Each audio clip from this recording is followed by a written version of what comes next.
Hey guys, make sure you stand till the end. One common mistake people make when replacing fuses relays that can cost you thousands of dollars in repairs. Stay with us, we'll explain what it is.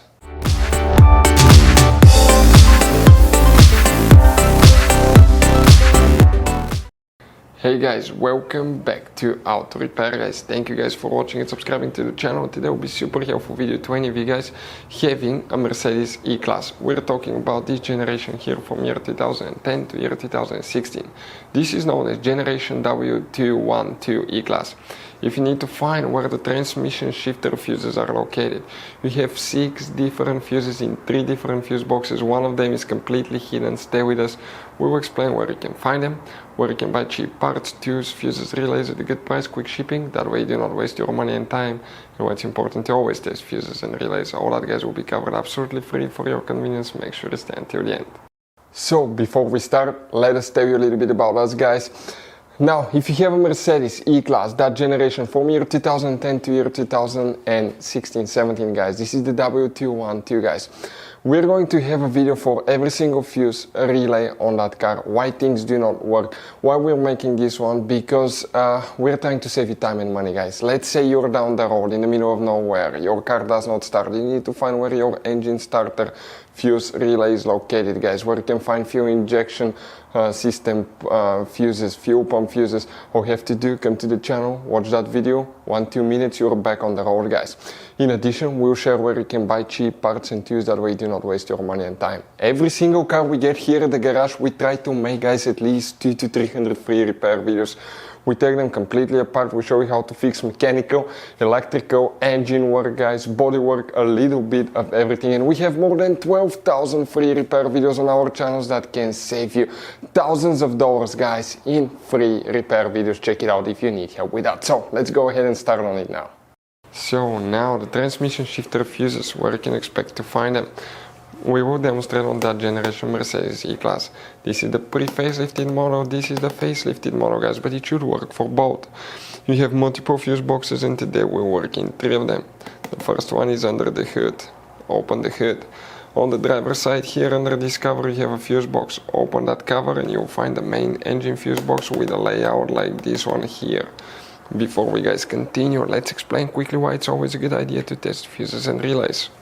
So it is super important guys to always test fuses and relays, and something else as well, common mistakes people make. Sometimes you may think that a fuse is good, or you cannot actually see if the fuse is clearly burned, and in that case guys you may put the fuse back together and you may end up spending money and time on parts you don't need, and all we had to do is just test the fuse. So we'll put a link in the description of the video below how to test the fuse. It takes only a few seconds to find out for sure if it's good or bad. The same thing for relays guys, okay? Some of those could be really expensive on cars, so we'll put a link in the description of the video below how you can test relays. And for some certain fuses guys, it's important to disconnect the car battery when removing them, otherwise you can burn the electronics. And for instance, working on airbags, fuses or anything like that, you need to wait at least 1 hour after disconnecting the car battery. And if you're not qualified and certified to work on airbag system, I will never recommend to do that guys.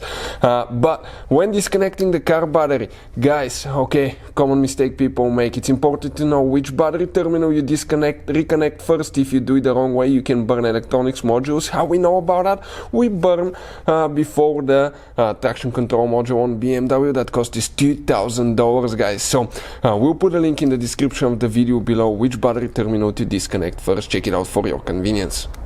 Here which fuses we need to check.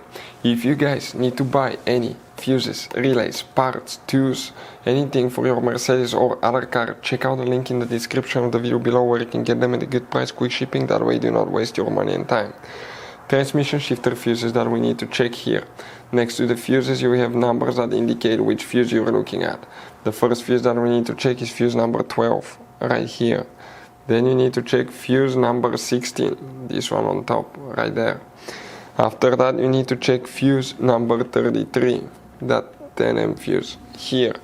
Next you need to open the trunk. In the trunk guys, under this cover, you have a fuse box that looks like this one here.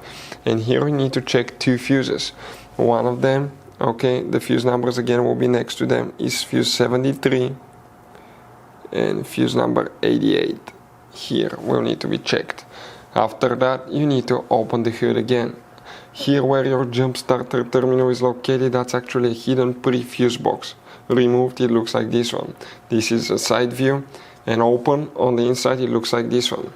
You have multiple hidden fuses here, and the one that you need to check for the transmission shifter is pin 3 fuse, that one here. Hopefully the video will be helpful. Thank you guys for watching and see you next time.